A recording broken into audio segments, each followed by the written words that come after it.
And Five Eyes says there are said to be around 40,000 child slaves in Congo who are forced to work in cobalt mines so we can drive electric cars. Not only a human cost, but pollution of the landscape around the mines.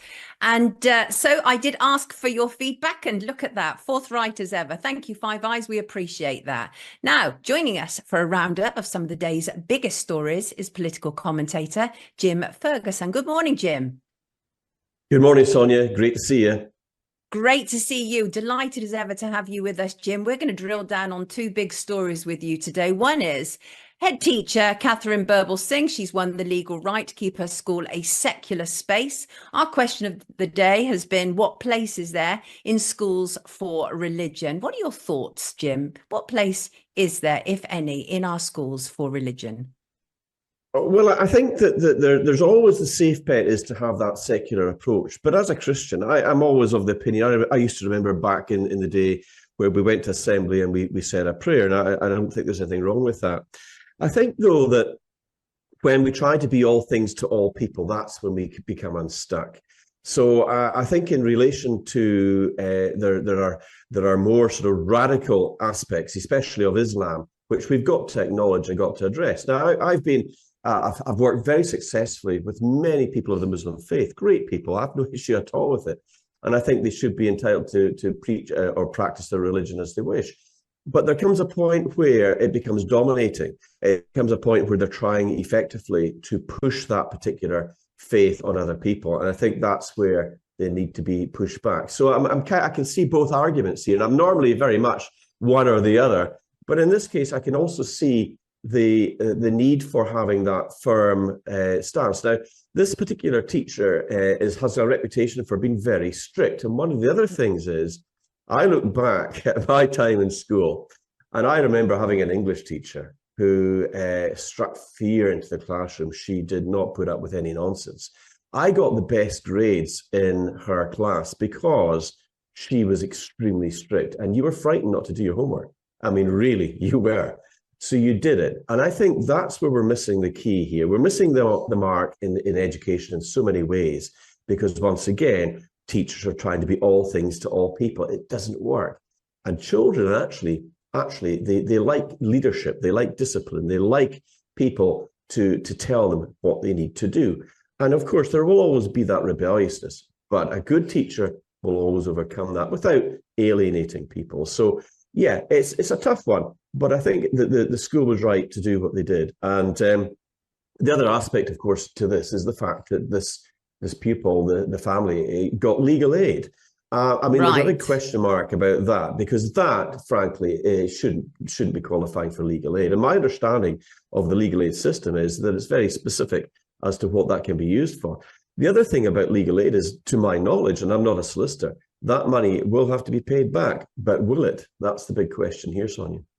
Well, it is. And especially over the last 10 years, we've seen that the legal aid system has been absolutely savage. People with brilliant cases, you would think, very worthy cases, have been denied an opportunity to be supported in that way through the courts. I was shocked by this. £150,000 is a huge chunk of money, isn't it? Especially at this moment in time.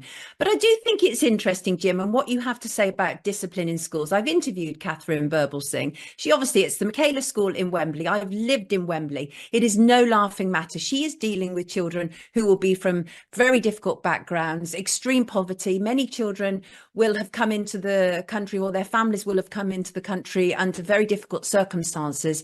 So she does have to sort of rule that roost to a certain degree. But some people do believe she is actually known as the strictest teacher in the UK. But some people have a real problem with that. But it's interesting what you say. So do you really think that what we're lacking is a sort of a firm hand guidance and discipline in our schools these days?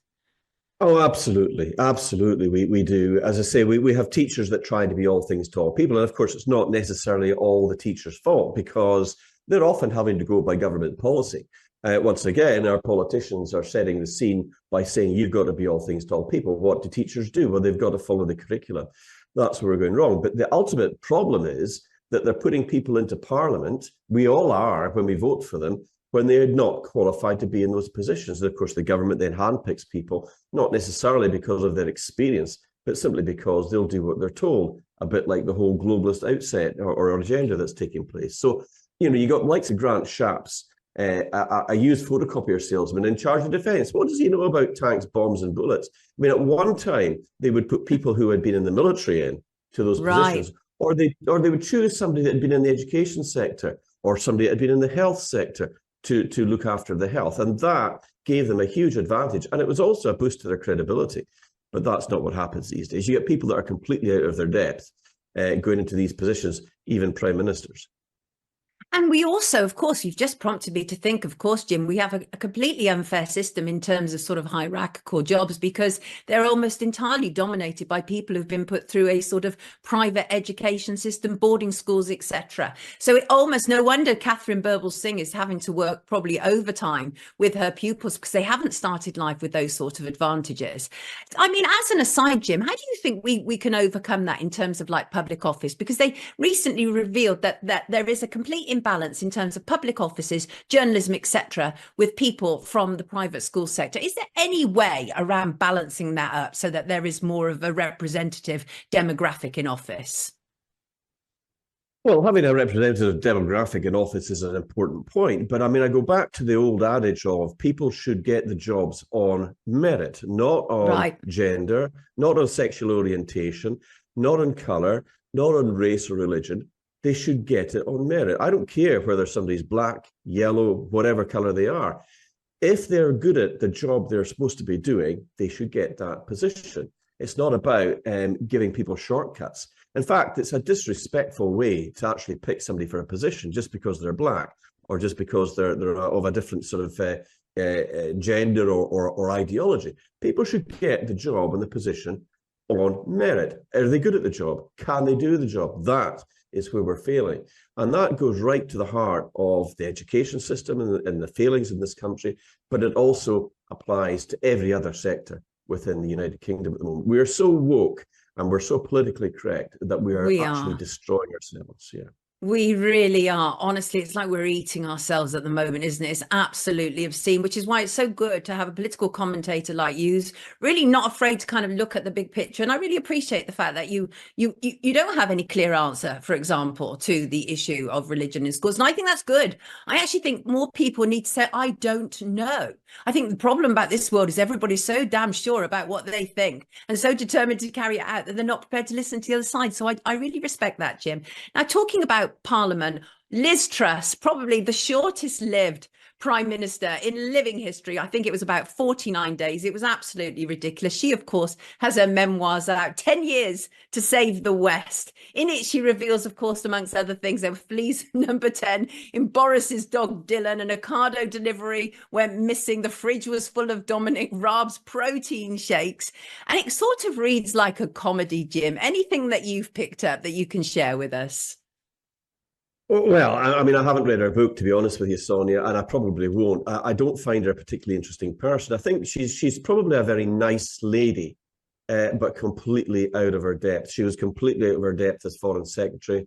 I remember when she went to have a meeting with Sergei Lavrov, who is the Foreign Secretary in Russia, and she made a complete diplomatic blunder where she insisted that Rostov-on-Don, which is Russian territory, should be handed back to Ukraine. It was never Ukrainian territory. It caused huge embarrassment within the Foreign Office, and it clearly demonstrated that she was completely unprepared for that meeting. But the other thing that struck me about Liz Truss was she was an ardent selfie taker. Now, I've got no problem with somebody that wants to take a selfie, but she did it prolifically. She was all about self-promotion. She is, of course, a World Economic Forum disciple, which in my book rules her out and makes her completely unfit for any kind of public office. Indeed, I would go on to say that anybody who's a member of the World Economic Forum is unfit for public office, not just within the political realms, but within every other realm as well. They should be automatically barred from holding any kind of office that handles public money, for example. The other thing about her, though, is, and I didn't disagree necessarily with her, the things that led on to her demise. I mean, she wanted to reduce tax. That's not necessarily a bad thing. But it goes to show how when she broke rank with the globalist order, they very quickly wrapped her on the knuckles, got her out of there and put their own man, Richie Sunak, in place. I think it was the Sun that likened her to a lettuce. You know, who's going to last longer, the lettuce or Liz Truss? And the lettuce won. And, you know, the tabloids can be quite ruthless, but they're often on point. and they smell blood in the water like circling sharks. They're a bit like bookies. They know exactly when, what the mood of the country is. And we're all wise to pay attention to it. Yeah, I think it was the Star, actually, Jim, because I think she's commented on it. But it's interesting what you're talking about, because obviously central to a very short term was the issue of the mini budget, right? And one of the things that she says in her book, that after she gave the press conference about the mini budget, it was like officiating at my own funeral, she said. And so she sort of, the writing was on the wall for her then, right? It was, but on a more serious note, she was unfit for office because one of the other things is we remember the Nord Stream pipeline being destroyed, blown up. I think it was by the United States, and I think the West were highly complicit in it. I've interviewed people, investigators, who have done some remarkable work in looking at that. But one thing that became apparent was her unsuitability for handling sensitive information. For example, she sent a message to the White House, or to Biden, I think it was at the time, saying job done, or words to that effect, literally 30 seconds after the explosion took place. And she did that on an unsecured device. So it goes to show the level of incompetence really that's at the heart of the British government. I mean, I'm not surprised to read or to hear about, Dominic Raab's protein shakes and all this other kind of nonsense. No. It's a sort of poppycock. You'd expect her to write about more important things. Yeah. And it feels like that. It feels very light, actually, in terms of sort of political memoirs in some respect. One of the things that she talked about, of course, was when she went to meet the Queen, when she was entered into Parliament. That was Liz Truss, not the Queen, obviously. And it was 2 days before the Queen was officially reported to have died. And Liz Truss said, "Why me? Why now?" after the Queen's death. I find that a curious thing to say, really, don't you? It feels very inward looking, doesn't it? Somebody else has just died and it's suddenly, why me? Why now? Does that play into the whole hands of the selfie obsession, do you think, Jim? There's a degree of that about Liz Truss. Absolutely. And I've no issue with her Majesty the Queen Elizabeth. She was to all in purpose a very, very good person, and I had the privilege of meeting her once at a garden party. But the thing is, I'm not a royalist, but I've nothing necessarily against them. But maybe she bored her to death. I mean, at the end of the day, Liz Truss is not the most exciting. She's not the most exciting person to be around. She's a lightweight, and she's all about herself. So there you go. We need a little light relief sometimes amongst the news, don't we? There is something she did, though, that I think she'll get your fulsome approval, and that is she tried to cancel COP26, the climate conference in Glasgow in 2021. She said she strongly questioned whether the Jamboree should be a priority for government, pointing to the 200 million plus price tag. I would imagine you support her in that, Jim.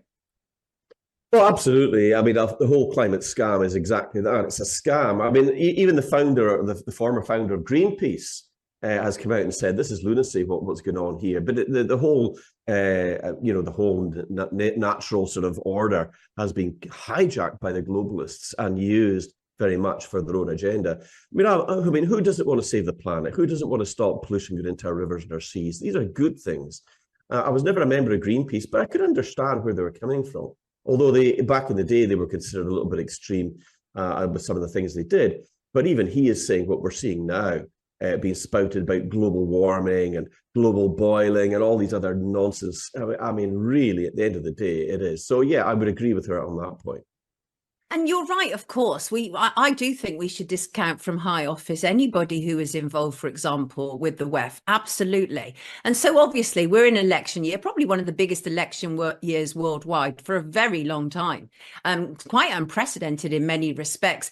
Any thoughts about the UK election? Does Sir Keir Starmer stand a cat in hell's chance?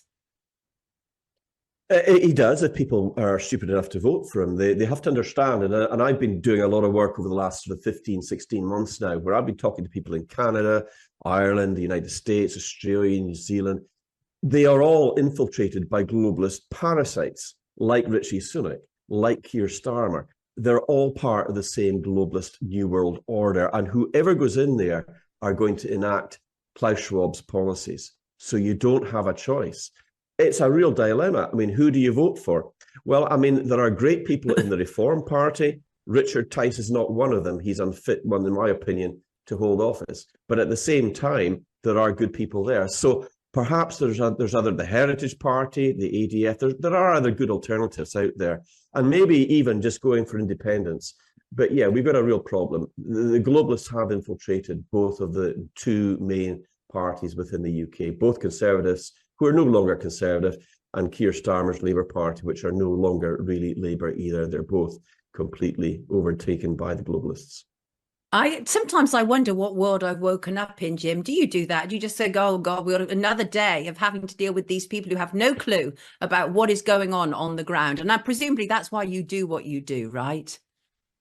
Yeah, well, I didn't really set out to do any of this. I've been in business a long time and been politically active for a long time, and got back on just because I was so disgusted at what I was seeing with the lockdowns and what was clearly a globalist agenda to take control. You know, central bank digital currencies, digital ID, all of these types of things are all about subverting control of people. So yeah, we had to get back in. We had to get stuck in. Absolutely. Jim, thank you so much for joining us again. Of course, everybody, Jim Ferguson, political commentator and accidental influencer, I remember him saying last time. Jim, have a fantastic Wednesday. Thank you so much for joining us on today's News Talk, and we will be right back after the break. Do not go anywhere.